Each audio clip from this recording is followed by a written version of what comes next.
If I give you the keyboard, you can do your own. Perfect. We're recording. On we go. Get rid of this. Oh, go back.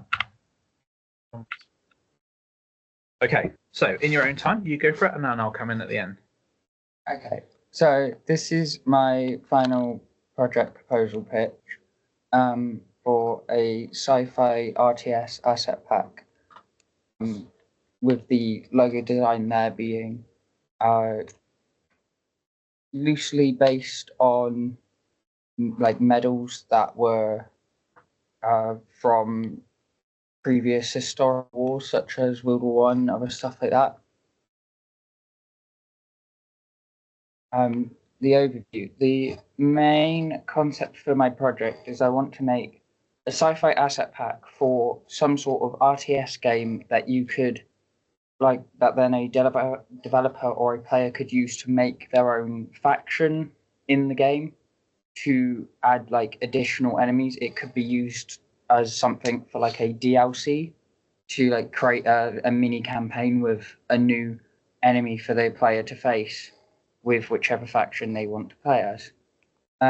One of the main inspirations for this is a lot of like mods that I play for a lot of RTSs, such as Star Wars Empire at War or the Warhammer Dawn of War series, and other similar ones like that, is where the kind of concept comes from, with buildings and tanks and like infantry all having similar aesthetics and details they share between each other, which should make the asset pack easy to build.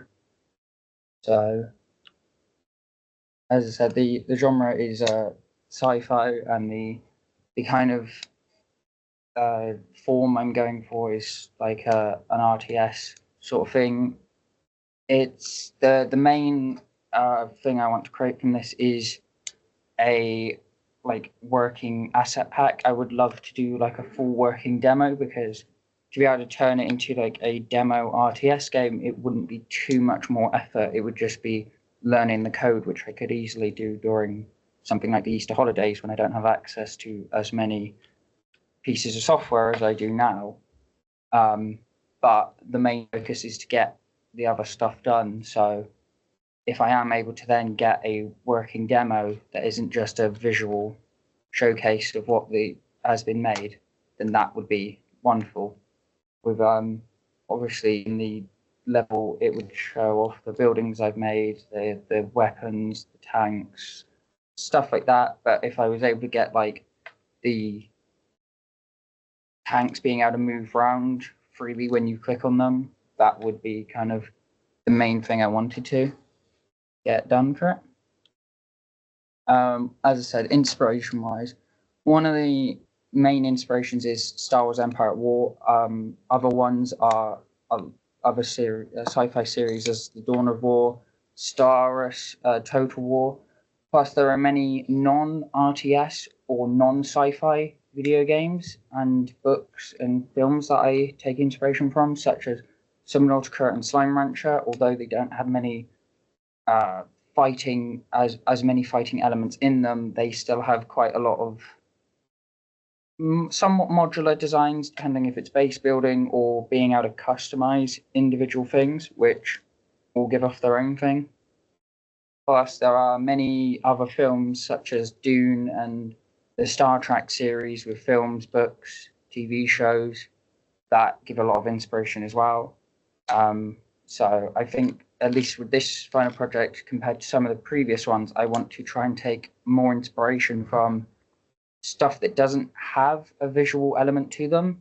For example, books. I have a lot of Star Wars books. I've also got quite a few, I believe, Star Trek books, and a few other indie sci-fi books that haven't got any like major releases outside of their books from indie authors. So using those would be quite good, because I can read through the book, and even though they don't have images, my understanding and the visual image I create in my head would be different to someone else's.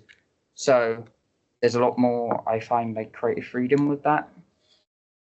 Other, as I said, other inspirations are with like the mods, with how one side, like the base game, is probably more the art style I'll end up like creating similar to for something like Empire at War than the mods, but the stuff that the mods have added to games such as Empire at War is kind of what I'm aiming to do for this final project. But the art style is, as I said, more like the base game. With just some other like inspirations, such as the kind of mech walkers from Dawn of War 3, and a lot of like the aircraft and designs. A lot of sci-fi designs really rely on this, what I can only describe as like a bubble effect, where a lot of stuff has got bubbles all over it for like the cockpit or the weapons there. There's always something coming out of the hull of like a ship or something, but it's always very smooth, very clean. It's not blocky or anything like that. Same with a lot of the logo designs, with many of those there being from like Stellaris or Star Wars and other such things as like Helldivers 2. They all have somewhat similar. They're not, if they are blocky, they stick to it. If they're not blocky, they don't really like hybridize that much, apart from a few from ones like Star Wars or Subnautica. But apart from that, it's kind of one or the other when it comes to sci-fi. So I would like to try and stick to that and not go outside of something that has been established quite a bit in the sci-fi genre.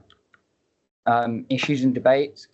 There aren't many different issues and debates I could think of, but one of the main ones I want to discuss is stuff to do with the sci-fi genre itself, and how there are many different interpretations of it, and how a lot of the influences, especially for this project, where a lot of the influences are stuff from the late 90s and early 2000s, which a lot of that was based on previous wars, which entails their own like issues and debates around it.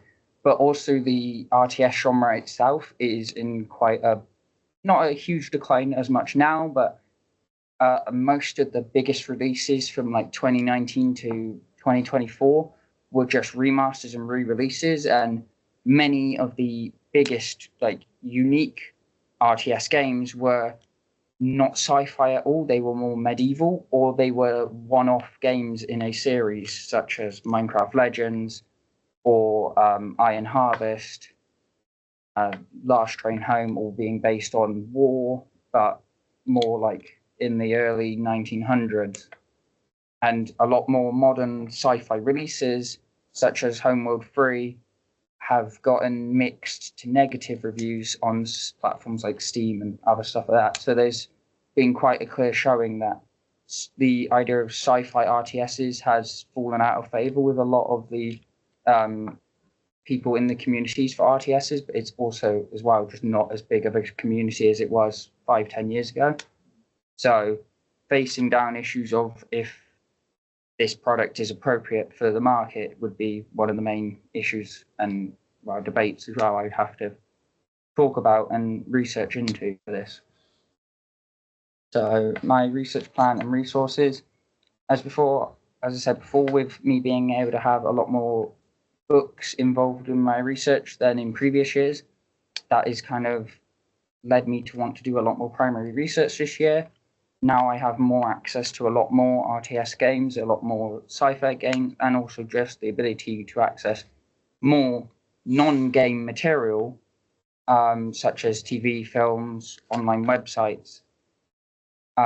This allows me to be able to go out and get more primary research for myself, but also my secondary research is not just mostly games. It can also be from TV and stuff like that. Resource-wise, I have all the softwares here at college, such as 3D Max, Unreal Engine, Photoshop, Substance Painter. I do have a laptop at home, but it doesn't have the capabilities to hold all of those softwares at once. But with the college having such long hours that it's open for, I could easily be able to come to college and spend many hours here if needed to catch up on stuff. Plus, that stuff like the Easter holiday, if would allow me to catch up on any sort of research or blogging that I may have fallen behind on, and really be able to help me learn new skills, which is something I struggled to do in the previous years. Where once I got to the Easter holiday, I was more focused on trying to get whatever I could done instead of using that time to advance my skills, even if it was just watching tutorials over and over again to be able to remember how to do stuff. So on top of this, it should lead to me being able to manage my time a lot more effectively. When it comes to time management, with this project being, I think, a week longer than the previous ones, this does mean that, unlike in previous years where I feel like if I had one more week, I'd be able to get much more finished, I should be able to stick to my timescale with how I've planned everything out. One of the main key things I've done differently this time is I've specifically listed weeks when I'm going to do playtesting and when I'm going to do forms, where before it was I would do it the last week before the Easter holiday, the week during formative feedback sessions, or the week before formative feedback sessions.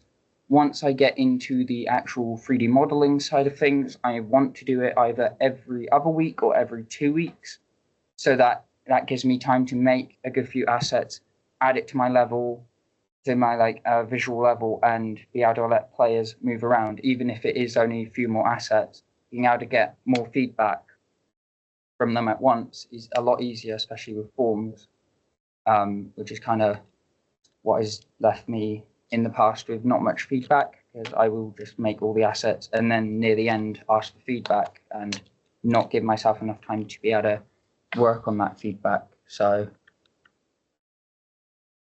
they're kind of my main strengths for this project, as stated before, is like the 3D modeling, texturing, and my sketching and concept design abilities. But weaknesses is I'm not always the best at blogging, and managing my time is not always something I'm great at, which is why I have done quite a bit of research into time management softwares and stuff like that, which has helped me form a more stronger plan that I should be able to stick to. But otherwise, I should be able to stick to the deadlines that I've set for myself this year, unlike in previous years where I didn't really have deadlines because didn't have the confidence I could get them done in time. So I believe, apart from that, as stated before, with stuff like in the market, how there has been quite a decline in the interest for products like this. So issues and debates around that will need to be addressed, which I will do more further research on when I have the chance to. So yeah, that's everything. Cool. Thank you very much, Rupert. I think that's like what I get from that is a real sense of like passionate about the subject. Like you're someone who has permanently, for the whole time that I've known you, been watching like RTS footage and like that's your thing, right? So it makes sense to lean into that. I think it feels like the project by design is a little bit, I don't know, correct me if I'm wrong, but like kind of like an advancement of what you did in your final project in level 2. That kind of like, I know it's not exactly the same sort of genre, or definitely the same thing, but like along those lines. I think when we're looking at the kind of RTS and nailing down what it is that you're going to develop, you're saying about a modular asset pack, and I think, and then you're talking about play testing. So you talked kind of like along the lines like a wishful thing of like, I'd like this to be something that is playable. Yeah. I think what you need to decide on is, you know, it's very two distinct different projects. I think like both of them have got merit, but like if you go for something that's a playable RTS with maybe like more like kind of basic sort of blocky implementation of buildings or vehicles, that's doable. But it would mean that you couldn't necessarily like put the focus onto the art. So it's like, which do you fancy, you know, in terms of a challenge, or which of those two options is more appealing? Do you want to say make a series of buildings that in a lot of detail and kind of make them, you know, to a high end, or do you want to make something that is playable, that is like maybe that has like lower detail or kind of more? I was kind of more leaning towards the kind of lower end detail stuff, especially after talking to people like Sam and Keelan, because they said that with the kind of main idea for my project being like an asset pack to show off what skills I can make, and then someone else being able to use the asset pack to create like a faction or something in my game. I was told quite a bit by a lot of other people that it wouldn't be that much more work to make it into a working RTS demo, which is where a lot of those points kind of came from. Where I think that sounds like what you're more, when you're talking, it sounds to me like you're more excited to do that, to make something that's like got a bit of playability to it. And so I think we take the emphasis off the depth of detail on the asset. So like a project in itself, for example, I know I talked to you about this before a while back, but a project in itself could be to make a building. You know, like RTS games typically have structures to upgrade. So it could take like a project in terms of a scale and of level ambition could be taking a building and showing it through the, say, 3 different iterative stages of upgrade and doing it like really highly detailed. But I think what I'm getting from you when you're talking about this is that you don't want to do that. You want to sort of like do some low detail, like building, like things that represent buildings or represent vehicles, but you then get that functioning and working in engine. Does that sound like right? That sounds about right. Yeah. So I think that, and then because then you're doing all the things like in the pre-production before this, and the presetation looks lovely, by the way. I've really like the attention to branding and thinking about logos and stuff is great, and that's something that you've done historically.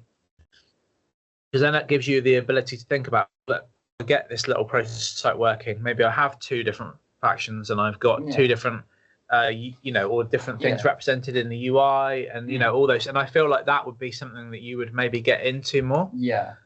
It's obviously ambitious. Like that's an ambitious thing to get working. And it might be that you don't have full functionality. Maybe you get like you can have things where you get a vehicle squadron moving from one place to another with a mouse click, or you get some thing where it simulates like damage being taken or whatever. Do you feel like that's like that's kind of what I'm aiming for, is getting like, if I'm able to, getting the basics down of being able to have a unit move when you tell it to move to replace, and possibly if you click on a building, being able to use some sort of resource to create another unit. It's kind of the basics I want to get down. And then other stuff such as like attacks and stuff would be nice if I could get those working. But the core mechanics of like base building would be quite a good one. So like just like that terraforming type thing of like, okay, well we and then you can just have a really basic kind of landscape mesh in Unreal. You don't need to worry about like maybe it deforming or changing as a result, but like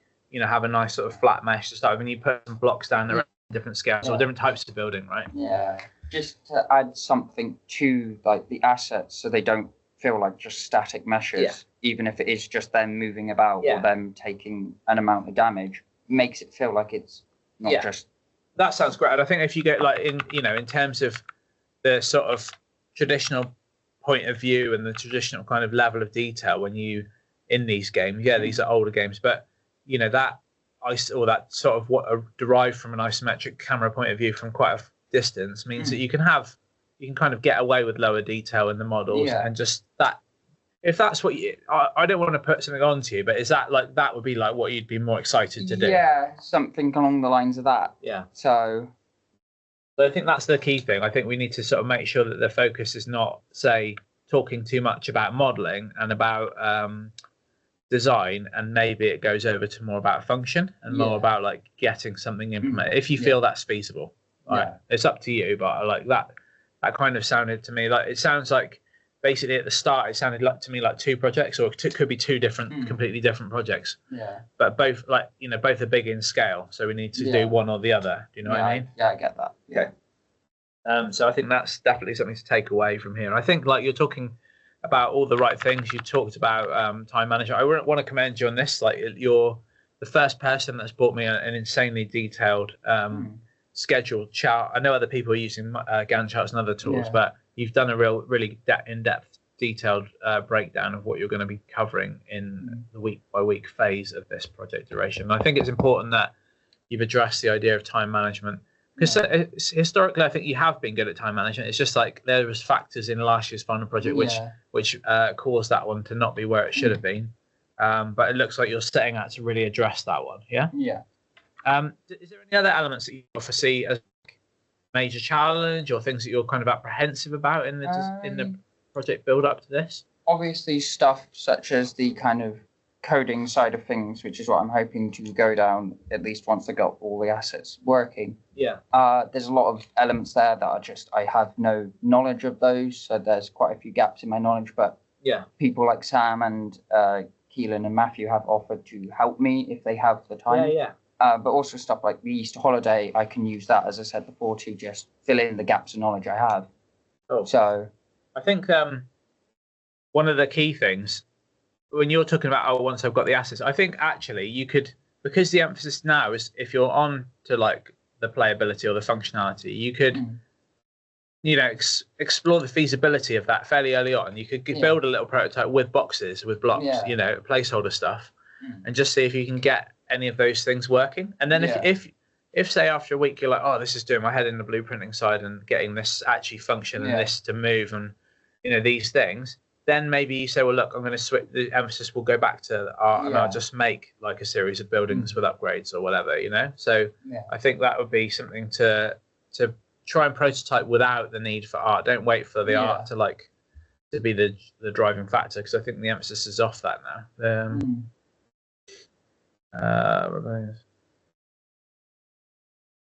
But so we're definitely going sci-fi. And then when we're looking at the examples, is it going to be like sci-fi, like based on a land mass on a planet? Do we think? It will be based on a planet, as opposed to just like in the sky and space stations and stuff. I think what you were talking about with playtesting is really important. Like basing off books, books are of a high level of secondary research, so they're secondary forms of published research, right? Yeah. But then obviously your primary research will come in the form of either playing example games that you're talking about, like you're someone who's clearly an avid player and talking about mods and things, so that will come into it. But it's also building in the play testing element as well, which will be your primary research. Like I say, this looks really thorough.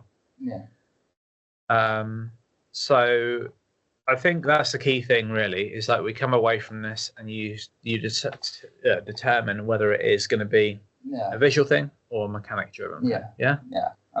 So I think that's crucial. So if we get if you say let's see if you can get some of those mechanics working, just do a little prototype alongside the research that you're doing in the background. Does that sound like something? Would you be excited to do that? Cool. And blogging, again, your blogging, historically your blogs have always looked lovely. They've had lots of attention to presentation, which is crucial this time. So what you're talking about contextually is great. You're talking about branding and everything. It won't be something, I think, just make sure it's not for a game franchise that already exists. I think you can be inspired by Empire at War or other franchises, but I think it's in affording yourself to look at a new franchise, you can think about branding, think about design and everything. So link to that, okay. Think then, and so you were saying June, other varied things. What about in terms of primary research? Do you think there's anything you could do in terms of photography or just visiting anywhere that would be useful or relevant to this project? There are. For me, at least, there's a lot of industrial places nearby that have, over the last few years, been given more of a modern overhaul to make them look not as worn down. So a lot of places such as that should be able to help with being able to get photos of of mechanical things that look more modern. Do you envisage it looking, so it's going to look as opposed to dystopian sort of worn and weathered, it's going to look a bit more slick, or do you? Hopefully so.